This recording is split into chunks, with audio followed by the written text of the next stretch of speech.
Today, I want to talk about the mindset that I always had growing up as a kid. So, for those who don't know, I basically grew up Vietnamese American, first generation. My parents immigrated here, and I grew up relatively middle class. Like, we weren't struggling with money, at least that I was aware of. But we weren't super rich where we had like a lot of luxuries where we could like travel or, had super nice cars or anything like that. Just a pretty much middle class lifestyle. I never felt like I had to worry about money. Maybe my parents felt differently. They had to have a job to support us, and they always worked full time. So at this point, my parents are self sufficient. So just kind of growing up, I wasn't like the smartest kid. I remember I grew up with a lot of low self esteem. I'm not sure why that is. Maybe it's because in the Asian American community, it's not very common to like compliment your kid, no matter what you've done or what you accomplished, whether it's good or bad. They don't really compliment you. But obviously, if you do really bad, then you get yelled at or reprimanded or disciplined, right? So if you did great, it was expected. No compliment. If you did bad, you just got yelled at. So there's just like a lot of negative connotation. So, fortunate for me, my parents weren't super like, the typical Asian tiger parents where like if I didn't get an A, I'd get yelled at. For me, they were just always like, do your best, whatever that is. And, honestly, from kindergarten to fifth grade, I didn't really feel like I was like that smart. If anything, I was like, better at math, kind of typical. And, English wasn't that great. Science, I was okay. And then I remember in fifth grade, and that's probably the time when that you're 10 o'clock or not 10 o'clock, 10 years old, and you become more conscious and you have your own identity of what you want to be. But I remember in fifth grade, I transferred to elementary schools, and that was the first time where I kind of got that self improvement bug. I just remember, the teacher would give like homework, and I would always be asking for like, oh, what can I do extra for extra credit, right? So like if I finished the homework assignment, I would ask the teacher for like more, like, hey, is there anything more that I could do, right? Whether it's more math problems, more reading, more whatever. And I remember they had like this kind of this poster where they would like give you a mark every time you read a book and wrote a book report. And then I kind of gamified it and kind of took it as a competition where I would try to read the most books and do the most book reports so that I can have the most stripes on the wall, right? So, obviously growing up with low self esteem, I pretty much thought that like everyone was better than me. Like I was bad, everyone was better than me, and because of that, it kind of drove me to want to improve myself, right? So I thought I had to like work harder than most people because everyone's so much better than me. So I need to catch up by working even harder, right? I didn't have natural talent. So I thought, well, for me to catch up, I need to be willing to put in the work and do more than most people that aren't willing to do, right? So I would do extra homework. I would do extra readings. And that kind of trickled on, right, to sixth grade and then seventh grade was when I took it a little more seriously. I remember I was able to test to skip a math grade. I think I skipped like pre-algebra and went straight to algebra. And then, in high school, kind of took that same approach where I would try to take all the higher end classes, right? There's like honors English or AP, anything that was like more advanced, I would try to get into, right? Like I would try to take all the harder classes.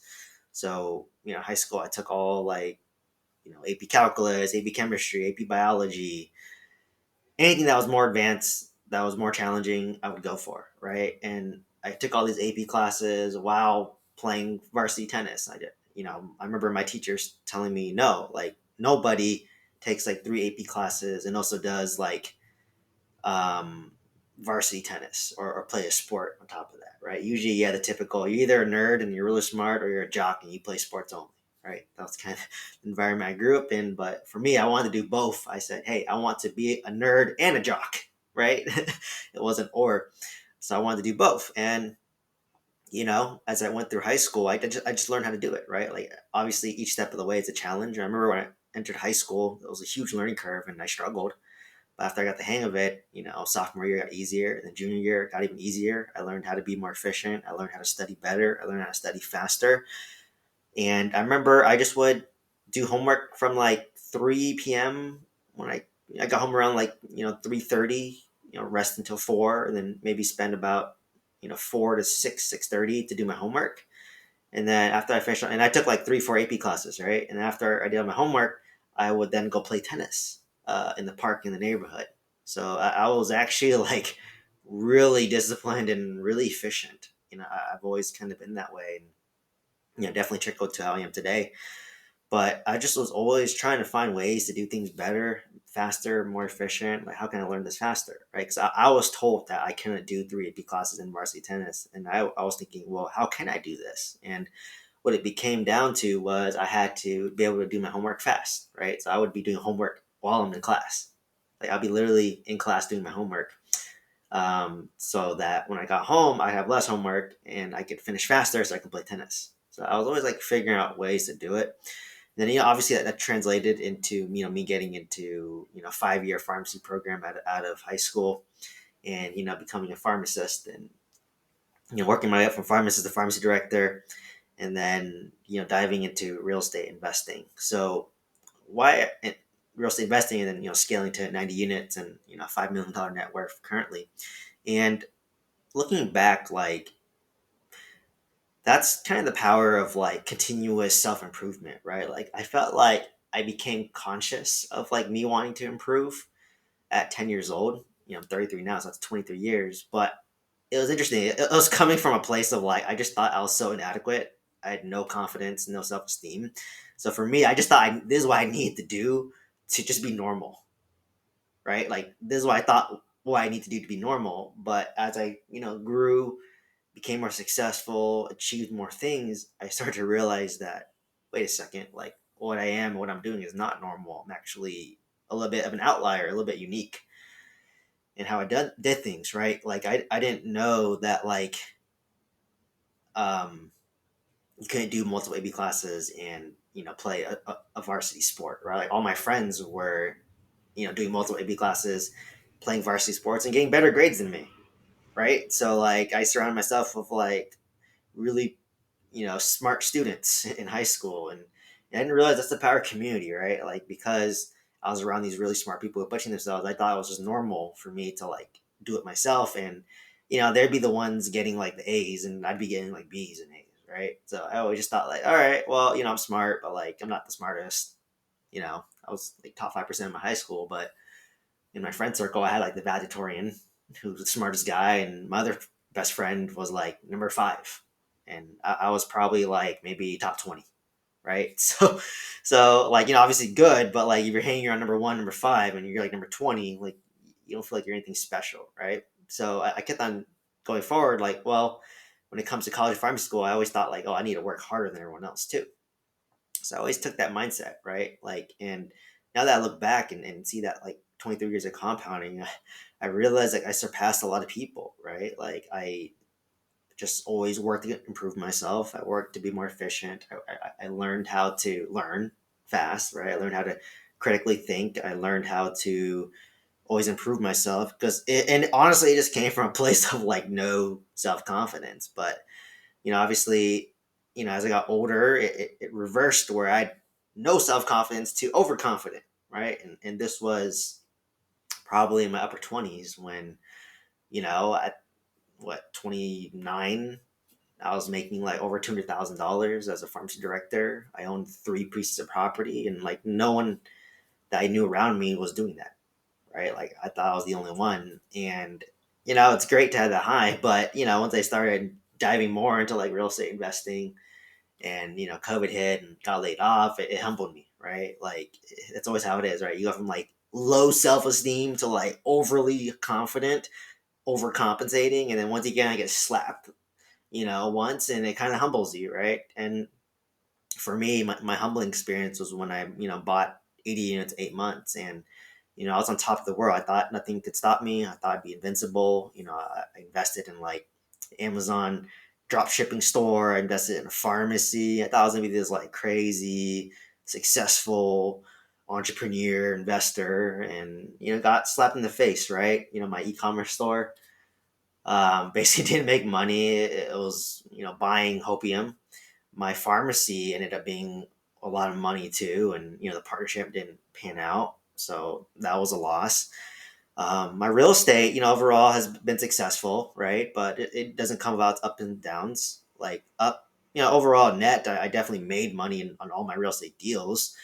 But the one where I lost money on was my mobile home park, where I'm probably gonna lose around $50,000 on that deal once it closes, and it's just kind of disheartening to like, wow, I put in so much time, energy, work to basically lose $50,000 and waste all this time when I basically didn't put as much time, energy, or money into my apartments, and they made way more money than my mobile home park did. So it just kind of, need to remind myself that the work works on me more than I work on it, right? So yes, I did put in a lot of work to lose $50,000, but I can take the skills, the knowledge, the critical thinking, the experience that I learned, and use that moving forward to make everything else I do more successful, right? It gave me a lot more clarity that why am I investing in mobile home parks when my unfair advantage is in apartment complexes, right? Like my unfair advantage is apartment complexes in Oklahoma, like between 20 to maybe 50 units is my sweet spot. So like why would I deviate from that and do something else? It's shiny object syndrome, and it's I'm better off like putting that time and energy and effort into like what I'm already good at and what my unfair advantage is versus trying to learn something new, right? So if I want to do mobile home parks again, maybe I'll just invest with like a syndicator as a limited partner. It's more passive, and if I lose my money, great. If not, at least I didn't waste my time, right? Versus like doing it myself. So I definitely learned a lot, and this is what I mean by getting humbled, right? Like this is the first time where I'm dealing with high interest rates. This is the first time that I'm dealing with a loss. Like most investors and entrepreneurs will show you their battle scars, right? Like lost money on Amazon store because I was pitched that would be easy money. I'm like, oh well, you could just invest $30,000 and you don't do anything, and you'll make $3,000 to $5,000 a month. And I was just like, huh, if I can make $3,000 to $5,000 a month, then that's almost half my pharmacist income. I can work part time as a pharmacist and use that other time to like, um, invest in real estate or build up my personal brand or create coaching or mentorship. So, but got quickly humbled that the operator was terrible. He was a big YouTuber in the finance space, and he just didn't know what he was doing, and was losing money. And I was like, forget this. Like, I just cut my loss and lost $30,000. Say in the pharmacy, I'm like, I'm in pharmacy. I'm a pharmacist, and retail pharmacy is a losing business, right? A lot of times when you bill drugs, you lose money. So I'm just like, all right, it's not as easy. So what's easy is to continue what I'm doing, which is work my W-2, get that guaranteed income, continue to buy single family homes in California, apartment complexes in Oklahoma, and to build up my personal brand and my social media presence in my coaching program. Like those are like probably the three things I'm gonna do, and hopefully I can eventually shave off my W-2 job, or it becomes optional. Definitely should be getting close because my two apartment complexes, my 46 units are almost like they're 90% occupied at this point. So 44 out of 46, no, 42 out of 46 are occupied. So I should be grossing around $25,000 to $26,000 a month, and once it's fully occupied, it'll be around $28,000 a month. And but for me, because I need to still have some things I need to take care of, some liabilities, or I still have a line of credit I need to pay off. I have a whole life insurance that I'm max funding, and still need to allocate money towards that. So it just doesn't make sense for me to leave my W-2 until my line of credit's paid off, until I buy my primary residence, until my whole life insurance is max funded, because I can just take whatever that cash flow is, whatever it's $10,000 a month, and just dump it to pay off my debt, dump it into saving for a primary residence, dump it into paying my whole life insurance policies and max funding them, and then just using the income that I make to live my lifestyle, right? So it's almost like cloned myself, or like I make whatever, close to $10,000 a month, and then my real estate's making me $10,000 a month, and I live off my 10,000, and or I could invest and pay down the debt faster, or and then also have the $10,000 for my real estate. So it's a process, it's a journey, it's a continuous improvement process. I've been trying to improve myself for the past 23 years, and it's exponential growth, right? Like I didn't really see any growth until I was honestly like 31, right? So from 10 to 31, it's 21 years. I didn't really see much growth, and now I'm starting to see some more growth. And even then, I'm excited for the next phase because I've gone, full cycle on 2 apartment complexes. I'm going to go full cycle on selling my mobile home park, and just having the experience, having the scars, will make it a lot easier moving forward, and it gives me that mindset shift on how to pivot moving forward. So, this is why skills compound, right? Knowledge compounds. So you always want to invest in yourself, and unfortunately, I haven't been able to invest myself in a paid manner. Like I do a lot of self-education through podcasts, through reading books, through meeting and networking people. But like what helped me scale my real estate portfolio into apartments was when I joined a mentorship, paid $15,000, and it just gave me the belief and had skin in the game that I could buy apartment complexes. And I followed a system and did successfully, and now I teach that system, and coach people, and add on my own experience. So like once my real estate is stabilized, which my apartments are, and once I sell my mobile home park, which is bleeding money every month, and I have excess income, I want to start investing in learning again, right? Like I'm trying to grow my social media brand and my coaching business, so to be able to invest like $1,000 to $3,000 in a course from like a YouTuber who's maybe at 1 million followers, right? And learning the shortcuts and the best practices. And, and if I spend $1,000 to $3,000 and it helps me improve my YouTube business, and that can make me way more money, right? In the long run. So, I see people who have like 100,000 followers taking the course, and I only have like, what, 800. So like I'm not above doing it. And even if it sucks, the course sucks, then if I can learn 1 or 2 nuggets or what not to do, that's totally worth it, right? But I just haven't been able to focus on myself, because like if you lose everything, what you don't lose is your mindset and your knowledge. That's what I mean by the work works on you more than you work on it. So even though I failed in my mobile home park, even if I fail in real estate, even if I fail in pharmacy, I have a lot of skill sets and knowledge that I can take forward with me on anything else I do. So I'm not starting at ground zero. I'm starting with a slight advantage, right? Like I know what it's like to operate and manage real estate businesses, whether it's apartments, mobile home parks. It can probably translate to anything else I want, right? I've always been like a coach and a mentor and a teacher. Like I love teaching, right? So that comes very natural to me. But I'm not very creative. I'm not good at editing videos. I'm not good at getting attention, right? I'm just more of like meats and potatoes, and I'll talk about it, right? And just grind it out, and eventually one day I'll get big. But I'm sure there's some strategies I can leverage, or I can hire a virtual assistant to do editing for me, and automate some stuff out of there that I don't want to do, because I just like teaching, right, and talking, but I don't like editing and making things fancy. So hopefully you can take a course, and learn from it one day, and do better. So the journey never finishes, right? Like you get the most dopamine when you um, are improving yourself on the journey, right? Like the end result isn't as glamorous as you think, right? Like if your goal is 100 units in real estate, like I hit it, right? And it's not as great as you think. I have the same lifestyle. Oh, becoming a pharmacy director was my goal. I hit it.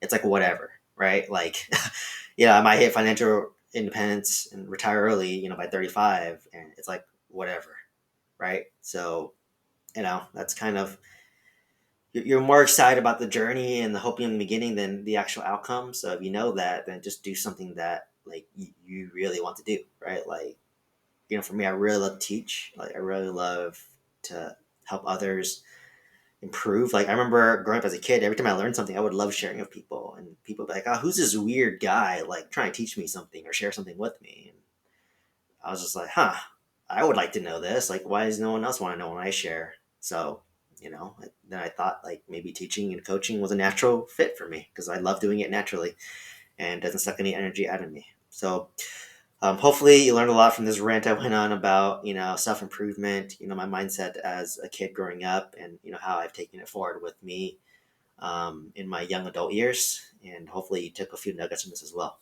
Hope to see you in the next one. Thank you so much.